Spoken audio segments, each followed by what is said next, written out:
My name is Maribel Hartman, and I turned 28 last week, 2 days before my father dragged me into court. I used to think birthdays were about beginnings, but that morning felt more like an ending. The courtroom was cold in the way only public buildings can be air-conditioned to the edge of discomfort, smelling faintly of varnish and old paper. I sat at the defendant's table, hands folded, trying to keep them still.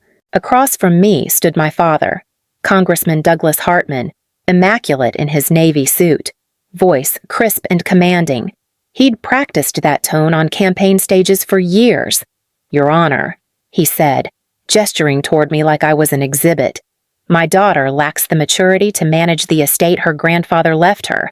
I'm simply asking the court to ensure this fortune is protected." Protected? The word landed like a splinter under my skin. Judge Crawford, an old family acquaintance, nodded with the polite gravity of a man pretending to listen. His thin fingers drummed the bench. His eyes never met mine. Behind him, the state flag hung limp, its palmetto tree faded by fluorescent light. My father continued, his voice softening for effect. "I loved my father dearly, Your Honor, but he wasn't well when he wrote that will. I worry my daughter has been influenced." Laughter rippled somewhere in the gallery. One of his aides. "Maybe..." I breathed in through my nose, out through my mouth, the way Grandma Patricia used to remind me whenever anger threatened to show on my face. "Stay composed, sweetheart. Dignity is armor." My lawyer touched my elbow under the table, a silent reminder to let him finish. But I wasn't really hearing words anymore. I was watching the rhythm of my father's gestures, the same ones he used at rallies, promising justice, fairness, family. The same hands that had once held me only long enough to hand me over to my grandparents. When he sat down, the judge cleared his throat. "Miss Hartman, you'll have a chance to respond later." I nodded, my throat tight. Outside the window, Charleston's morning light spilled across the courthouse steps, catching the dust in gold streaks. It looked almost peaceful from here, as if nothing cruel could happen in daylight. The bailiff called for a recess. My father avoided my eyes as he passed. His cologne, something expensive and sharp, lingered long after he was gone. I stayed seated, tracing the grain of the wooden table, letting my heart beat slow. Somewhere beyond these walls, magnolia blossoms were opening along the street where I grew up, and the memory of that house began to pull me back toward the people who had taught me what family was supposed to mean. When I was a child, Charleston felt like the whole world, warm light on brick walls, the slow hum of cicadas, and the steady rhythm of my grandparents' voices carrying through the old Hartman house on Magnolia Street. After my mother died, that house became my universe. Grandpa William had a laugh that filled rooms and a patience that could quiet storms. He ran a small shipping business from his study, its shelves crowded with maps and ledgers. When he worked, I'd sit on the floor beside his chair, tracing the lines of the coast with my finger, pretending I could follow the ships he sent out to sea.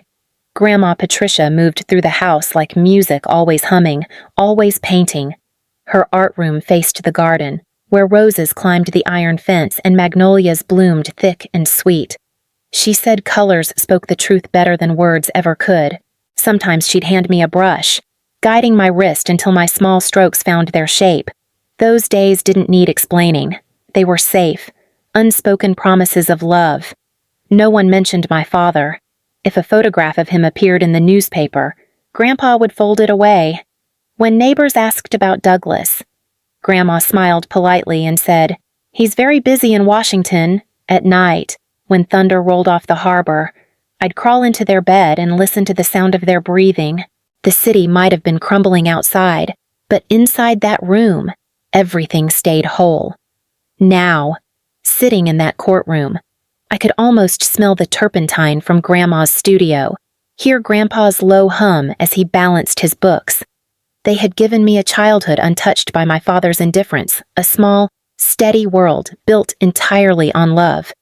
My father's name appeared everywhere in Charleston long before I was old enough to understand who he really was. Congressman Douglas Hartman.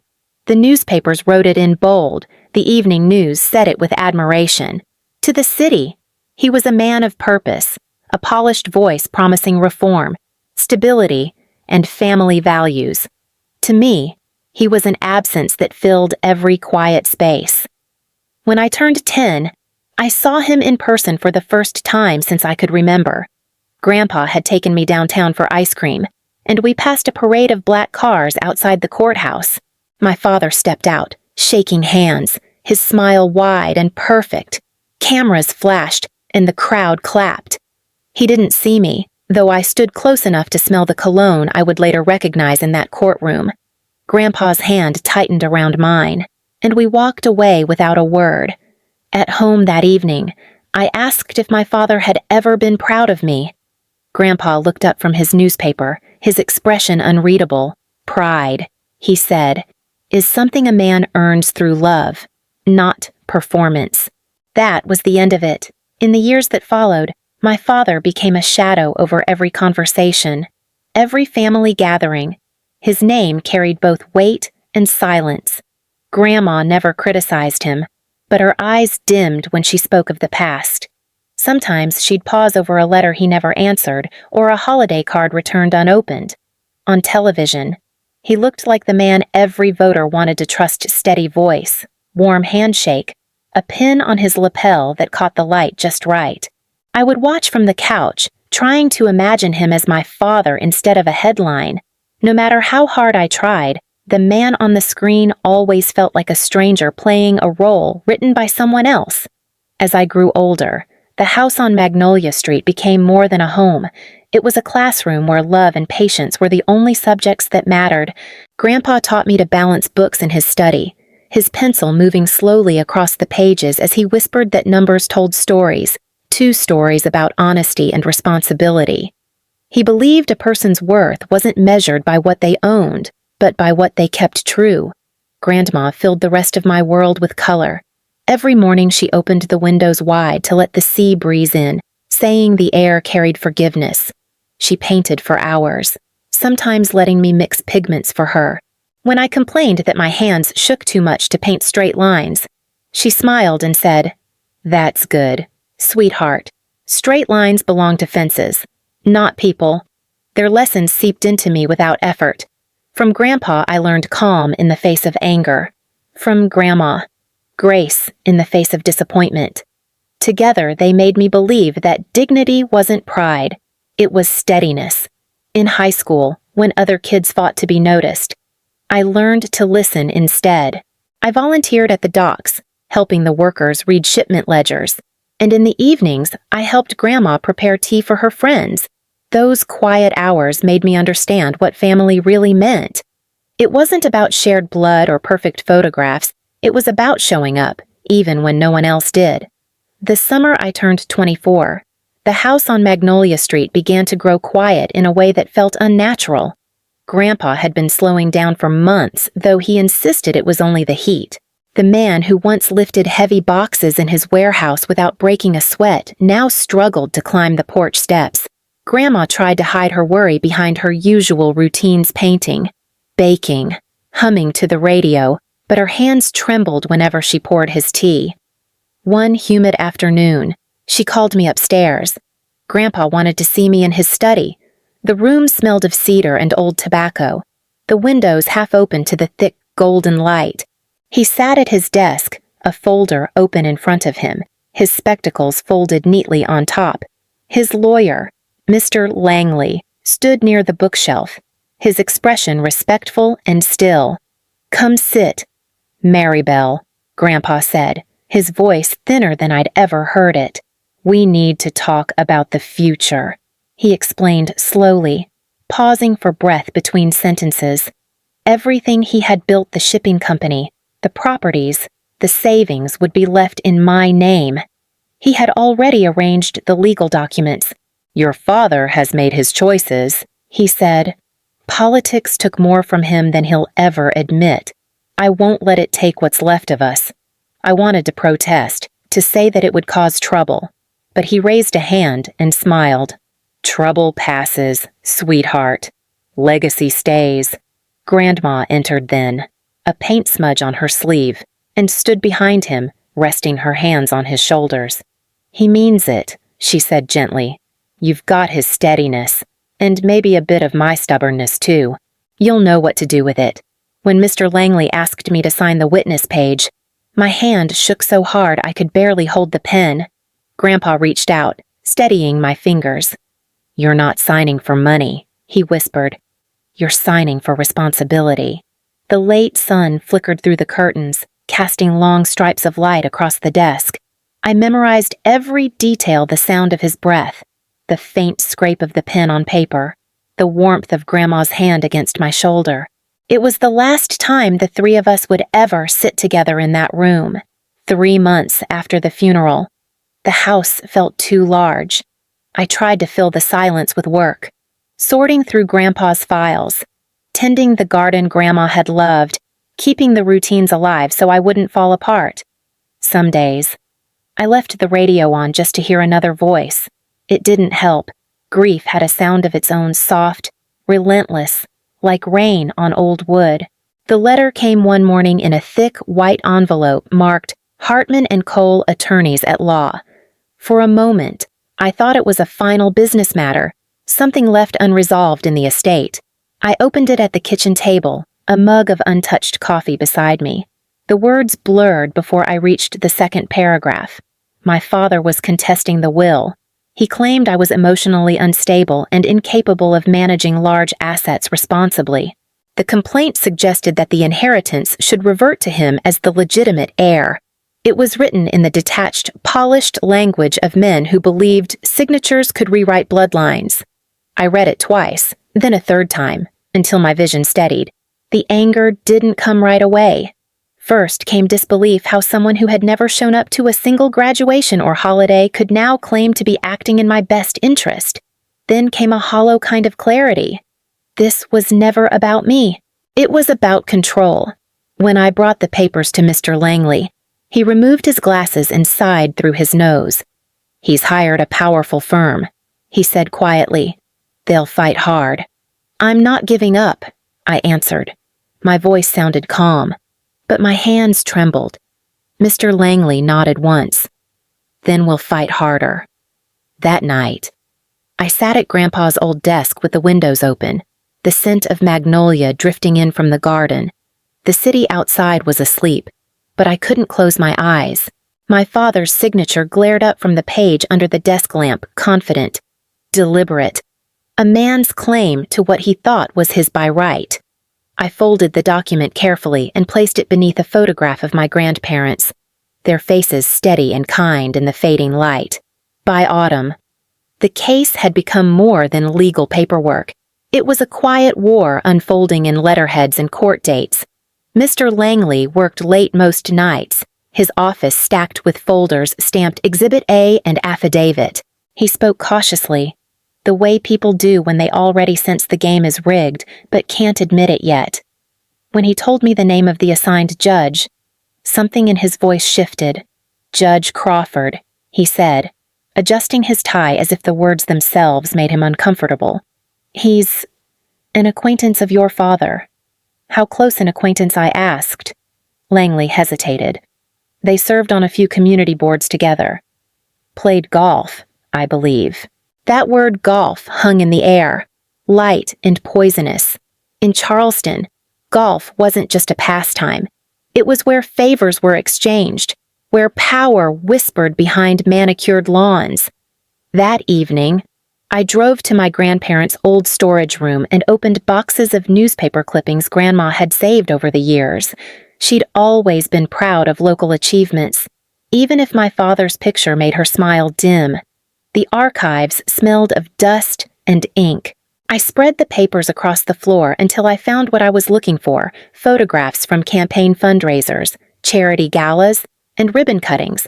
There he was, my father, arms slung comfortably around a man with silver hair and a grin too familiar.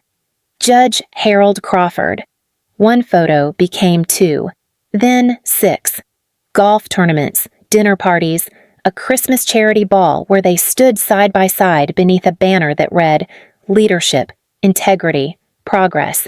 Each caption felt like a small betrayal replayed in print.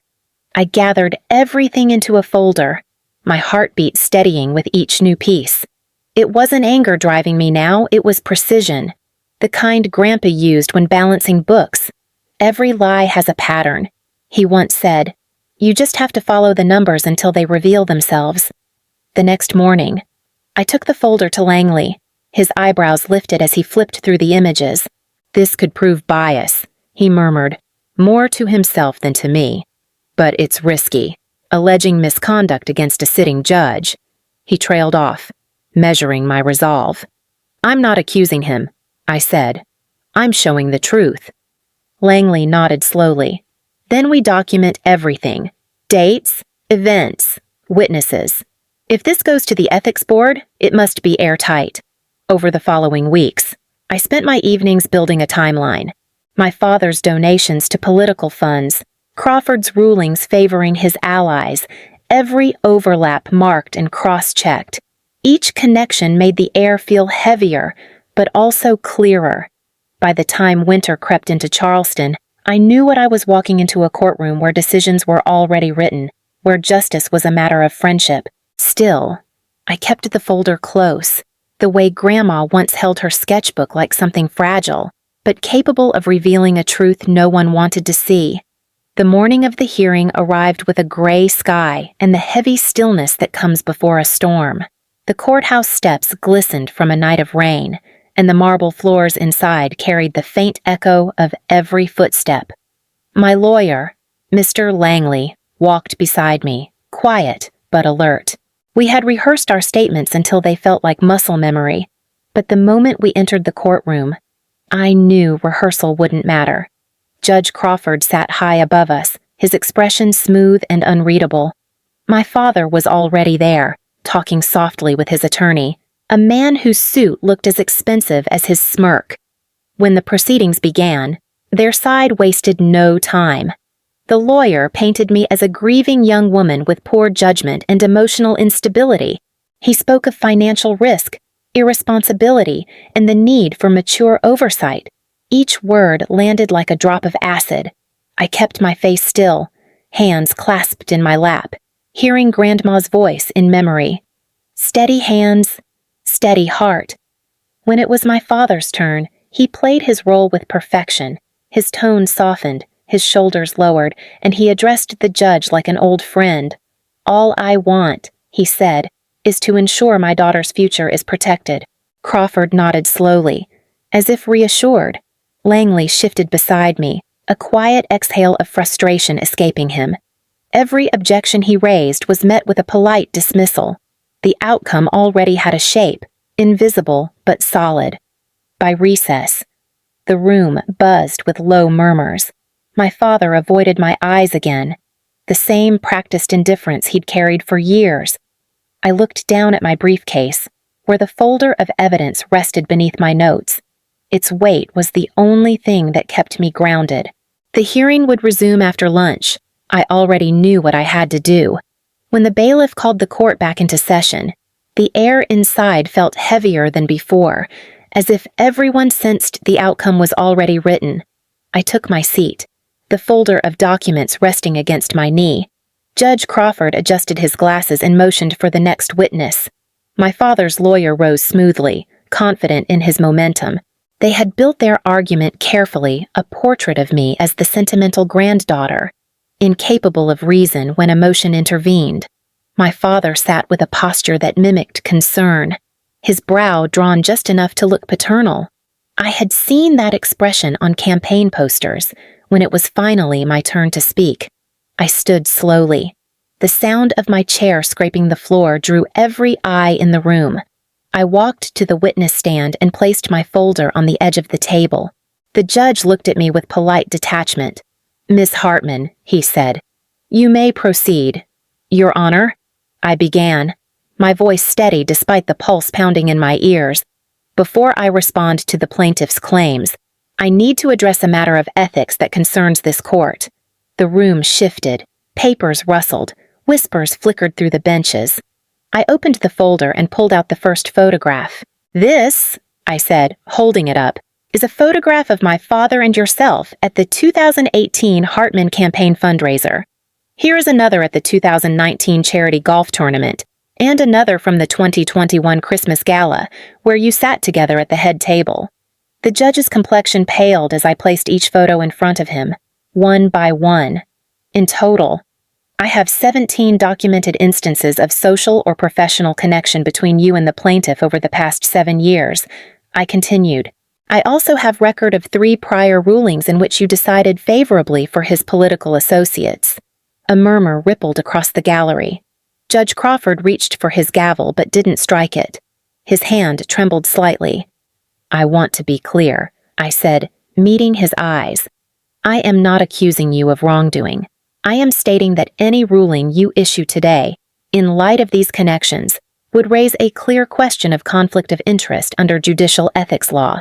If necessary, this evidence will be filed with the State Commission for Judicial Conduct. My father's lawyer shot to his feet, objecting in a rush of words. I didn't flinch. I simply waited. The silence growing until it filled every corner of the courtroom. The judge's voice, when it came, was thin. We will proceed with caution, he said. There will be no ruling in favor of the plaintiff. The will stands as written. He struck the gavel once too softly to sound confident, then gathered his papers and left the bench without another glance. My father remained seated, motionless. The practiced calm he'd worn all morning had drained from his face. For the first time in my life, he looked small, not humbled, but hollow. I closed my folder, lifted my bag, and walked out through the same door he'd entered with certainty. Outside, the sunlight hit like a breath I hadn't realized I'd been holding. The following weeks passed in a blur of headlines and phone calls. Judge Crawford resigned within days, citing health reasons no one believed. My father's political career crumbled more quietly, but no less completely. The local papers ran cautious stories about ethical concerns, but Charleston knew how to read between the lines. He withdrew from public life, avoiding cameras and former allies alike. I didn't attend the final hearing that confirmed the dismissal of his appeal. There was nothing left to hear. Instead, I spent that morning walking through the garden behind the house, where Grandma's roses still bloomed stubbornly against the cold. The magnolia trees had begun to shed, their thick leaves carpeting the path. I crouched to clear a few away from the old stone bench and sat with the quiet. In the months that followed, I took over my grandfather's company, keeping its promise to treat workers fairly and invest in the community that had built it. The first time I signed a contract under my own name, my hand no longer shook. It felt less like victory and more like balance being restored. Sometimes, I still see my father downtown. He never approaches, and I don't expect him to. We've said everything that needed saying. There's a strange peace in that understanding, a boundary drawn without hatred. On warm evenings, I open the windows the way Grandma used to and let the scent of magnolia drift through the rooms. The house feels full again, not with ghosts but with continuity. I keep their photograph on the mantel, their smiles unchanging, their presence steady. The fortune they left me isn't measured in what sits in the bank. It lives in the quiet strength they taught me to carry forward.